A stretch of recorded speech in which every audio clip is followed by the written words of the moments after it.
அனைவருக்கும் வணக்கம். இன்னைக்கு பார்த்தீங்கன்னா, நம்ம ஒரு தோசை வெரைட்டி தான் பார்க்க போறோம்.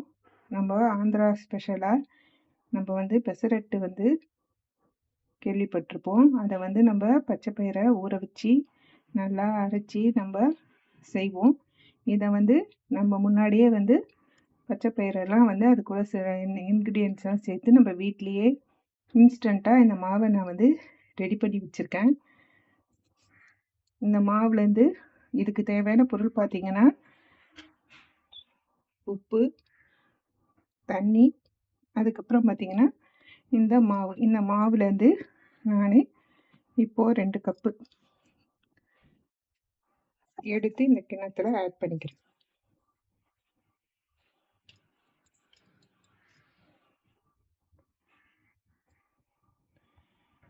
இந்த மாவு இன்னைக்கு எங்களுக்கு போதுமானது. அதனால் இந்த மாவை இப்போ நான் கரைச்சி தோசை ஊற்ற போகிறேன். இதுக்காக சூப்பரான ஒரு கார சட்னி ஒன்று ரெடி பண்ண போகிறோம். அது நம்ம அரைக்கிறதோடு மட்டும்தான், அதை தாளிக்கவும் வேணாம், எதுவும் செய்ய வேணாம். நம்ம அப்படியே ஃப்ரிட்ஜில் ஸ்டோர் பண்ணி வச்சோன்னா கூட நமக்கு அது கிட்டத்தட்ட 1 மந்த் அளவு கூட கெடாமே அது நம்மகிட்ட இருக்கும். இப்போ இந்த மாவை நான் கரைச்சிட்டு நான் உங்ககிட்ட காட்டுறேன். இப்போ பார்த்தீங்கன்னா, இந்த மாவை நான் கரைச்சி வச்சுட்டேன். எந்த அளவுக்கு கரைச்சிருக்கேன்னா, நல்லா தோசை மாவை விட கொஞ்சம் தண்ணியாக இருக்கிற மாதிரி கரைச்சிருக்கேன். ஏன்னா இது இன்னும் ஒரு 10 மினிட்ஸ் கழித்து தான் நம்ம செய்ய போகிறோம். அதுக்குள்ளே இது ஊறி வந்துடும். அதுக்கு பிறகு அதனோட கன்சிஸ்டன்சியை பார்த்துட்டு தண்ணி சேர்க்கலாமா இல்லையான்னு நம்ம பார்த்துட்டு தண்ணி ஆட் பண்ணிக்கலாம். இப்போ எந்த அளவு அதனோட கன்சிஸ்டன்சி இருக்குன்னு பாருங்கள், உங்களுக்கு தெரியும். கட்டி எதுவுமே இல்லாமல் இருக்குது. பாருங்கள், இந்த அளவில் இருக்குது. இன்னும் நம்ம ஒரு 10 மினிட்ஸ் கழித்து நம்ம இதை தோசை இது பண்ண போகிறோம். இதுக்கிடையில் ஒரு காரமான ஒரு சட்னி ஒன்று ரெடி பண்ணி எடுத்துக்கிட்டு வந்துடலாம். அந்த சட்னி இதுக்கு ரொம்ப சூப்பராகவே இருக்கும். நான் அந்த சட்னியை அரைச்சிட்டு தோசை ஊற்றும் போது உங்களுக்கு காட்டுறேன். இப்போ பார்த்தீங்கன்னா, நான் செய்கிற நம்ம கரைச்சி வச்சுருக்க அந்த பெசரட்டு மாவுக்கு நம்ம இப்போ ஒரு சூப்பரான ஒரு சட்னி செய்ய போகிறோம். அந்த சட்னிக்கு தேவையான பொருட்கள் பார்த்தீங்கன்னா, காஞ்ச மிளகாய், உப்பு, வெங்காயம், இங்கே பாருங்கள் பூண்டு, புளி பார்த்தீங்கன்னா ஒரு சின்ன நெல்லிக்காய் சைஸில் எடுத்து வச்சுருக்கேன். பூண்டு வெங்காயத்தை விட 1/4 பங்கு தான் எடுத்து வச்சுருக்கிறேன். இங்கே பார்த்தீங்கன்னா 10-11 மிளகாய் எடுத்து வச்சுருக்கேன். இந்த சட்னிக்கு தேவையான பொருட்கள் இது மட்டும்தான். இதை நம்ம மிக்சியில் போட்டு அரைக்கும் போது 1 ஸ்பூன் காஞ்ச மிளகாத்தூள் ஆட் பண்ணிக்குவோம். இப்போது இது எல்லாத்தையும் இந்த மிக்சி ஜாரில் ஆட் பண்ணிட்டு நான் உங்களுக்கு காட்டுறேன் அரைச்சிட்டு வந்து. இப்போ பாருங்கள், நான் இந்த ஜாரில் எல்லாத்தையும் சேர்த்துட்டேன். மிளகாத்தூள் 1 ஸ்பூன் அளவுக்கு சேர்த்துருக்கேன். அதுக்கு மேலே மறுபடியும் கொஞ்சம் வெங்காயத்தை போட்டுக்கிறேன். ஏன்னா ஜாரில் மூடியிலே அந்த மிளகாத்தூள்லாம் ஒட்டிடும். அதுக்காக தான் நான் இதை இப்படி சேர்க்குறேன்.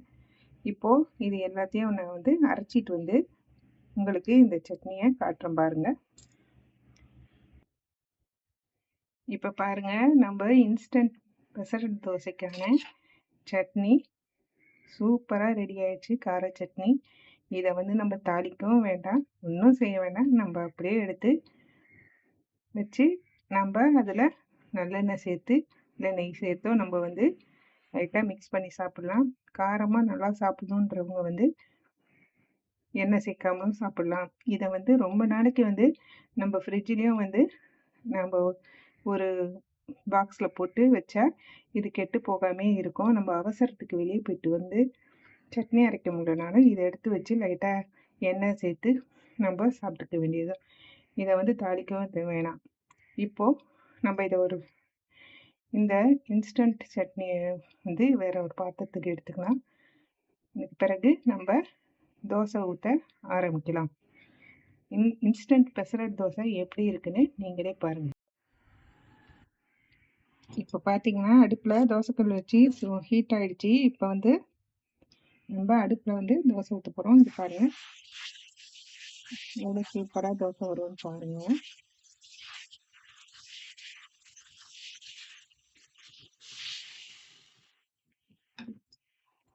இதுக்கு நான் நெய் ஆட் பண்ண போகிறேன்.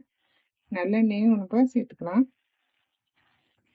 நான் வந்து நெய் ஆட் பண்ணுறேன்.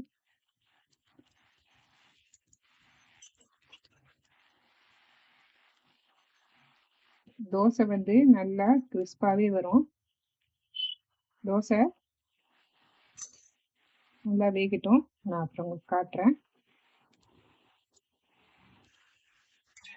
இப்போ பாருங்க, தோசையை பரட்டி போட்டுடலாம். இப்படி வருது பாருங்க.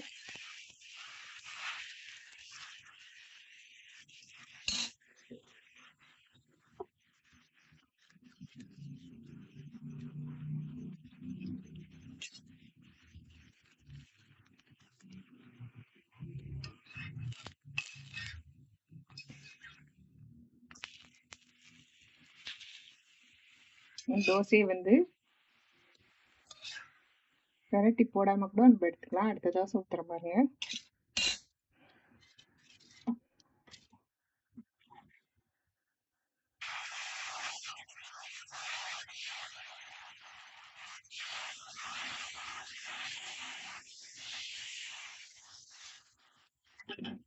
நான் இப்போ இந்த தோசையில வந்து நல்லெண்ணெய் ஊற்றுறேன் பாருங்க.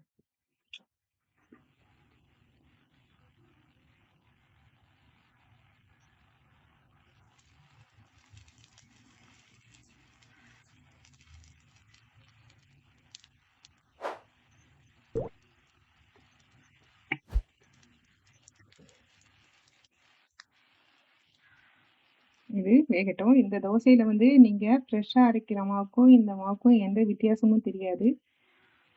நீங்க எப்படி வந்து நீங்க ஃப்ரெஷ்ஷா அரைச்சி சுடுறீங்களோ அந்த மாதிரி இருக்கும். நீங்க இது கூட வந்து மேலேயே வந்து வெங்காயம் எல்லாம் வந்து ரொம்ப நைஸா நறுக்கி சேர்த்துக்கலாம். நான் இந்த தோசை வெந்த பிறகு நான் காட்டுறேன் பாருங்க. பாருங்க எவ்வளவு சூப்பரா வருதுன்னு பாருங்க.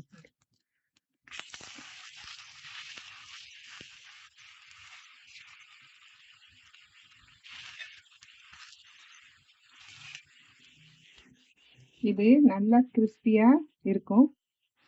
நான் எடுக்கும்போது நான் உங்களுக்கு காட்டுறேன். பாருங்க, இந்த தோசையை பரட்டி போட போறேன். எப்படி இருக்கு பாருங்க தோசை. அது நல்லா கிறிஸ்பாவே இருக்கும். அடுத்த தோசையில வந்து நான் வந்து சட்னி தடவி நான் காட்ட போறேன்.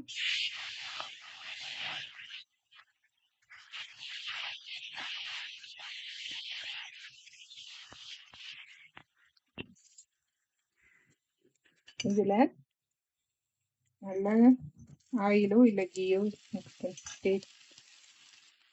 நம்ம சேர்த்து வேக வச்சு பாதி வேக்காடு வச்சு நம்ம அதில் சட்னியை அப்படியே தடவ போகிறோம்.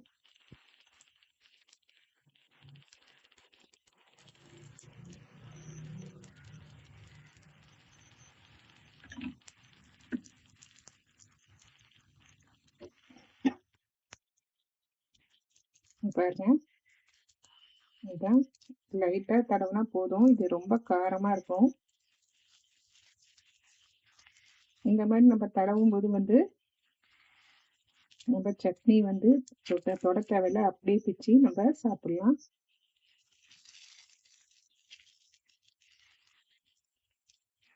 இது காஷ்மீர் மிளகாய் போட்டு இருந்தா வந்து ரொம்ப ரேட்டா தெரிஞ்சிருக்கும். இது நார்மலான மிளகாய் தான் நான் போட்டிருக்கேன். ஆனால் காரம் ரொம்ப அதிகமா இருக்கும். இந்த தோசையை வந்து திருப்பி போடாம நம்ம அப்படியே தான் இருக்க போறோம். ரொம்ப அதிகமா தேய்க்க கூடாது, காரம் நம்மளால சாப்பிட முடியாது.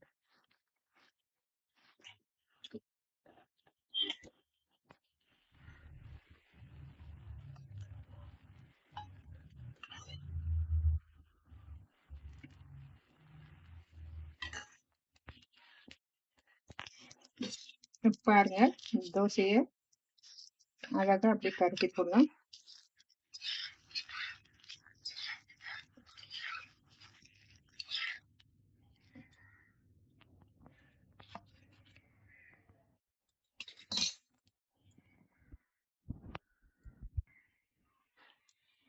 இப்போ பார்த்தீங்கன்னா தோசை சுட்டு முடிச்சாச்சு. இந்த தோசை எப்படி இருக்குன்னு பாருங்கள். நல்லா இதை வந்து அழகாக இப்படி தொட்டு நம்ம அப்படியே சாப்பிட்லாம். நல்லா கிறிஸ்பியாகவே இருக்குது.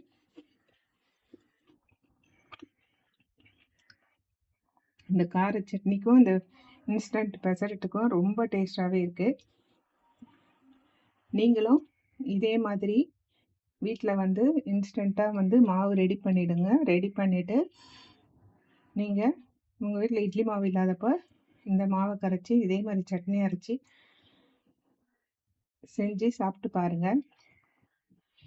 இந்த இன்ஸ்டண்ட்டான ஒரு சட்னியும் இந்த பெசரட்டும் உங்கள் வீட்டில் செஞ்சு பாருங்கள். பிடிச்சிருந்ததுன்னா இந்த வீடியோ உங்களுக்கு பிடிச்சிருந்தா லைக் பண்ணுங்கள், ஷேர் பண்ணுங்கள், கமெண்ட் பண்ணுங்கள், சப்ஸ்கிரைப் பண்ணுங்கள். பக்கத்தில் இருக்க பெல் ஐக்கானை கிளிக் பண்ணுங்கள். தேங்க்யூ.